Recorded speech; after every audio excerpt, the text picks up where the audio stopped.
Welcome to iDream media. So anaemia చాలా మందిని ఇబ్బంది పెడుతున్న సమస్య ఇది. అసలు ఎందుకు ఈ రక్తహీనత సమస్య వస్తూ ఉంది, రాకుండా జాగ్రత్తలు ఏంటి, మరి రక్తహీనత ఉందని మనకు ఎలా తెలుస్తుంది, ఎలాంటి లక్షణాలు కనిపిస్తాయి, న్యాచురల్ వేస్లో దీన్ని ఎలా కరెక్ట్ చేసుకోవచ్చు, వివరాలు తెలుసుకుందాం. ఈరోజు మనతో పాటు ఉన్నారు ప్రముఖ యోగా గురు యోగిని అరుణాదేవి గారు. మేడం నమస్తే అండి. నమస్తే మేడం. జనరల్గా ఎనీమియా రక్తహీనత వచ్చిందని చెప్తూ ఉంటారు. మహిళల్లో ప్రధానంగా ఈ సమస్యని చూస్తూ ఉంటాం. ఎందుకు అసలు ఈ సమస్య? మన యాక్చువల్లీ ఇండియన్ విమెన్లో ఇది కామన్ ఇది, అంటే మన జెనెటికల్గా కూడా ఈ ఎనీమియా అనేది ఆడవాళ్ళకి ముఖ్యంగా ప్రసవం తర్వాత ఒక ఏజ్ వచ్చిన తర్వాత ఇప్పుడైతే యంగ్గా ఉన్న వాళ్ళు కూడా ఇది జెనెటిక్గా మనకు ఉంది, ఇది ఎనీమియా అనేది. సో ఇది తగ్గించడానికి ముఖ్యంగా ఏంటంటే ఆహారం, సరైన ఆహారం తీసుకోకపోవడం కూడా ఒక కారణం. ఎక్కువగా ఆకుకూరలు తినడం, తర్వాత ఐరన్ ఫుడ్ ఒకటి తినడం. ఇప్పుడున్న ఫుడ్ అంతా కూడా మనకి ఎక్కువ తినేది ఏంటి, అంత బేకింగ్ ఫుడ్, లేకపోతే అన్ని పొట్టు తీసేసిన ఫుడ్ తింటున్నాం. ఈ డెఫిషియన్సీ ఆల్రెడీ ఉంది మీకు అని అనుకుంటే దీనికి చాలా ఇంపార్టెంట్ ఏంటంటే మంచి ఆహారం. అంటే రాగి జావ ఒకటి, రాగి జావ చాలా ఎనీమియాని బాగా తగ్గిస్తుంది. రోజు ఒక గ్లాస్ చక్కగా బెల్లం కానీ ఏదైనా వేసుకొని అది తాగొచ్చు, లేదా మజ్జిగలో కూడా కలుపుకొని తాగొచ్చు, లేదా ఒట్టిది కూడా అలా తాగొచ్చు. రాగి జావ అనేది కంపల్సరీగా.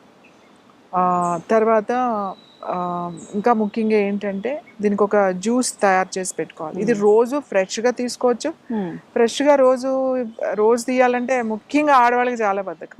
ఈ డెఫిషియన్సీ ఆడవాళ్ళకి ఎక్కువగా ఉంటుంది, కానీ రోజు జ్యూస్ తీసుకోవాలా అనేది అలా నెగ్లెక్ట్ చేసేస్తారు. అంటే వారికి వస్తే ఆ ప్రాబ్లం వాళ్ళు కేర్ తీసుకోరు. ఇంట్లో ఎవరికైనా వస్తే శుభ్రంగా చేసి పెడతారు, రోజు చేసి పెడతారు. కానీ మనకే కదా ఈ టైంలో ఏదో మనం రిలాక్స్ అయిపోవచ్చులే, లేకపోతే ఏదో టీవీ చూడొచ్చులే అన్నట్టు ఉంటుంది. ఎంత మెడిసిన్స్ వేసుకున్నా కూడా మీరు ఆ లాంగ్లో మీరు ఖచ్చితంగా కొన్ని నెలలు మీరు ఖచ్చితంగా మీరు జాగ్రత్త తీసుకోవాలి. ఏం చేయాలి అని అంటే, ఒక టమాటోలు ఉంటాయి కదా, tomato 1 kg, carrot 1 kg, beetroot 1 kg, equal quantity తీసుకొని మంచి వాష్ చేసి ఇవి చెక్కేసి చిన్న చిన్న ముక్కల కింద కట్ చేసేసేసి 3 మిక్సీలో వేసేసేయాలి, 3 కలిపి వేసేసేయాలి. వేసి బాగా గ్రైండ్ చేసేసి ఆ జ్యూస్ బాగా పిండేసేయాలి, ఆ రసం వడపోసేయాలన్నమాట. మొత్తం పిండేసేసి ఆ ఒట్టి జ్యూస్ వస్తుంది కదా, కేజీ అంటే మీకు బాగానే జ్యూస్ వస్తుంది. ఆ జ్యూస్ని కొంచెం మందంగా ఉన్న ఒక గిన్నెలో పెట్టి ఒక 2-3 నిమిషాలు, ఎక్కువ మరగకూడదు, 2-3 నిమిషాలు వెయిట్ చేయాలి. కేజీ అంటే ఇది 3 kgలు వచ్చింది. అప్పుడు ఒక 1/2 kg పటిక బెల్లం ఉంటుంది, పటిక బెల్లం దొరుకుతుంది కదా, మరీ తెల్లగా మెరిసిపోయే పటిక బెల్లం కాకుండా కొంచెము ఆయుర్వేద షాపుల్లో దొరుకుతుంది, అది నార్మల్ పటిక బెల్లం, అంటే మరీ అది దాంట్లో పాలిష్ చేయకుండా ఉంటుంది. అంత పటిక బెల్లం ఒక 1/2 kg అట్లా దాంట్లో స్టవ్ మీద పెట్టినప్పుడు దాంట్లో వేసి తిప్పుతూ ఉంటే 2-3 నిమిషాలు చాలా, ఎక్కువసేపు మరగక్కర్లేదు దాన్ని. అది కొంచెం ఇట్లా వేడై కాస్త మరుగుతున్నట్టు అన్నప్పుడు ఆపేసేయాలి. ఆపేసి అది చల్లగా అయిన తర్వాత ఒక గ్లాస్ సీసాలో పోసుకుని ఫ్రిడ్జ్లో పెట్టుకోవాలి. పెట్టుకుని రోజు ఒక మీకు 1/2 గ్లాస్ వాటర్ తీసుకోవాలి, 1/2 గ్లాస్ ఈ జ్యూస్ వేసుకోవాలి. సగం ఉండాలన్నమాట. మీరు తీసుకుని ఒక చిన్న గ్లాస్ జ్యూస్ తీసుకుంటే 1/2 వాటర్ కలపండి, 1/2 ఈ జ్యూస్ కలపండి. ప్రతిరోజు తాగండి. ప్రొద్దున్నే తాగితే బాగా ఎనిమిది ఉంటే మార్నింగే తాగేసేయండి, లేదంటే ఈవినింగ్ తాగొచ్చు, లేకపోతే ఆఫ్టర్నూన్ తాగొచ్చు.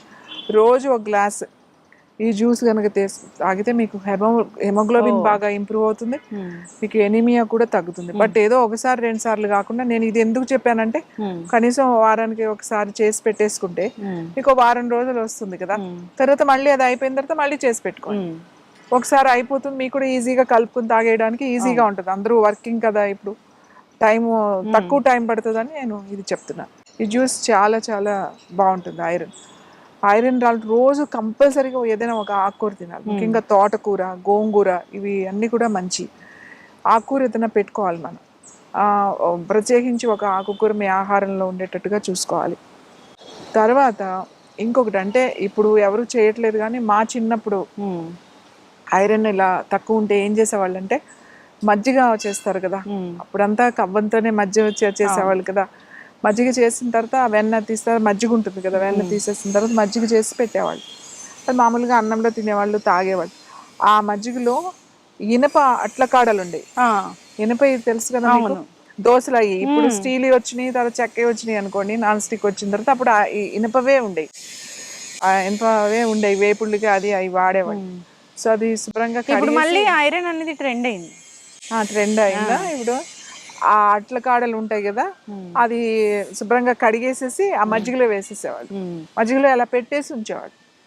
పెట్టేసి ఉంచి అలా 4-5 గంటలు అలా వదిలేసేవాళ్ళు. పొద్దున్నే చేసి పెట్టేశారు అనుకోండి, మధ్యాహ్నానికి మంచిగా అది అలానే ఉంచేవాళ్ళు. ఆ మజ్జిగ అయిపోయే వరకు అట్లకాడ అలా పెట్టేవాళ్ళు. ఎందుకు ఇందులో పెడతారు, మా నాయనమ్మని అడిగిదాను, ఎందుకు అందులో వేస్తారు ఇదనంటే ఐరన్ బాగా వస్తుంది అంటే. అప్పుడు చిన్నప్పుడు నవ్వుకునేవాళ్ళు, ఐరన్ వేస్తే ఐరన్ ఎట్లా వస్తుంది అని చెప్పేసి.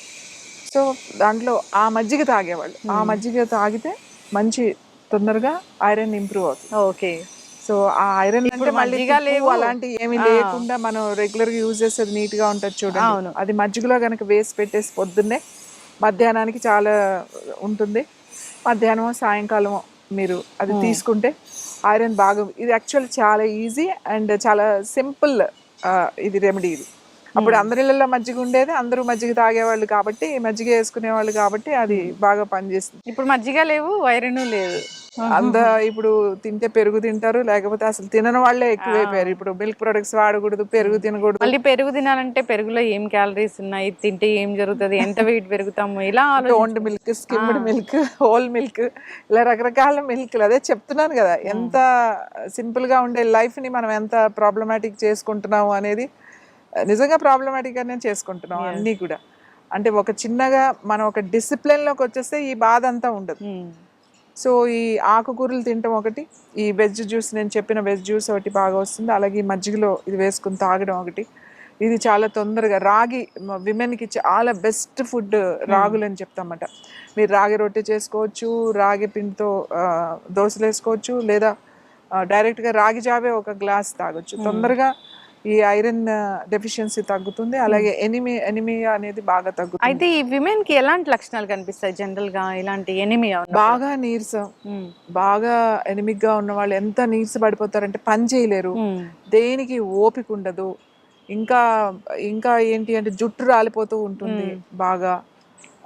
పీరియడ్స్ లో ఏమైనా తేడా తెలుస్తుందా? పీరియడ్స్ లో కూడా బాగా ఎనిమిక్ ఉన్నప్పుడు, ఆల్రెడీ ఎనిమిక్ గా ఉన్నారు, బ్లడ్ లేదు, కొంచెం ఎక్కువ బ్లీడింగ్ అయ్యే వాళ్ళు, చాలా ఎక్కువ బ్లీడింగ్ అయ్యే వాళ్ళు కూడా ఇది ఎనిమియా అనేది ఎప్పుడూ ఉంటుంది వాళ్ళకి. ఎందుకంటే ఎవ్రీ మంత్ పీరియడ్ లో ఎక్కువ లాస్ అయిపోతూ ఉంటుంది.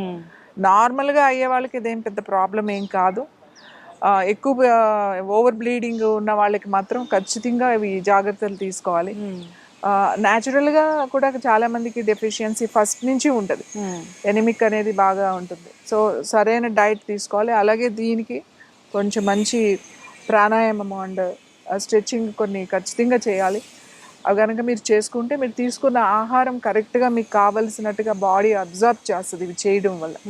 ఒట్టిగా తిండే కాకుండా కొంచెం బాడీ మీ స్ట్రెచ్చింగ్స్లో కూడా తీసుకోవాలి.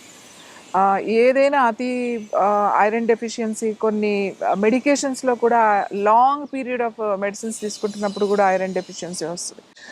ఐరన్ టాబ్లెట్స్ కానీ ఇవి రెగ్యులర్గా వాడకూడదు, ఎందుకంటే కాన్స్టిపేషన్ ప్రాబ్లమ్స్, డైజెషన్ ప్రాబ్లమ్స్ వస్తాయి. అందుకని ఏదైనా వేసుకుంటే కొన్ని రోజులే తప్ప ఎక్కువ రోజులు చేసుకుంటే కొలోన్ ప్రాబ్లమ్స్ అంటే intestine, iron main colon, constipation, ఈ ప్రాబ్లమ్స్ వస్తాయి. జనరల్ గా కూడా ఐరన్ స్టార్ట్ చేసిన వాళ్ళకి కాన్స్టిపేషన్ ఇష్యూ అని చెప్తూ ఉంటారు, అవును, లేదా డయేరియా అని చెప్తూ ఉంటారు. అందుకే అవి అసలు చాలా మందికి పడవు. కానీ ఎక్కువ డెఫిషియన్సీ ఉన్నప్పుడు కొంచెం వాడినా కూడా తర్వాత లాంగ్ పీరియడ్ లో మీరు డైట్ కేర్ కనుక తీసుకుంటే ఈ డెఫిషియన్సీ బాగా తగ్గుతుంది. ముఖ్యంగా ఆడవాళ్ళు ఈ ఐరన్ తగ్గకుండా చూసుకోవాలి పీరియడ్స్లో. తర్వాత ఎందుకంటే నీరసం వచ్చేసి మెమరీ లాస్ అయ్యి, విసుగు, ఓపిక లేకపోవడం, చిరాగ్గా అనిపిస్తూ ఉంటుంది, ఏ పని మీద ఫోకస్ పెట్టడం అంటే కాన్సన్ట్రేషన్ చేయలేకపోవడం, ఏకాగ్రత ఉండదు. ఈ డెఫిషియన్సీకి ఇవన్నీ ఉంటాయి. ఎక్కువ ఐరన్ లోపం వల్ల మనకి చాలా ప్రమాదకరమైన ఇష్యూస్ కూడా వస్తాయి లాంగ్ పీరియడ్ ఆఫ్ ఐరన్ ఉంటే కనుక. ఖచ్చితంగా మ్యామ్, చాలా చక్కటి ఇన్ఫర్మేషన్ అండి. ఎనిమిక్ అయ్యారంటే ఇంకా అది ప్రాణాల మీదకి వస్తుందని కూడా చెప్తూ ఉంటారు. సో అలాంటి కండిషన్ రాకుండా ఉండాలనే జాగ్రత్తలు తీసుకోవాలని కోరుకుందాము. ఎస్, మంచి డైట్. సో మీరు అన్నట్లుగా రాగి జావా, మీరు చెప్పిన జ్యూస్ అలాంటివి తీసుకుంటూ ఉండాలి. మహిళలు ప్రత్యేకంగా వారి ఆరోగ్యం గురించి వారు శ్రద్ధ తీసుకోవాలి. సో జాగ్రత్తలు తీసుకోవాలని కోరుకుందాం. చక్కటి ఇన్ఫర్మేషన్ అండి, ధన్యవాదాలు.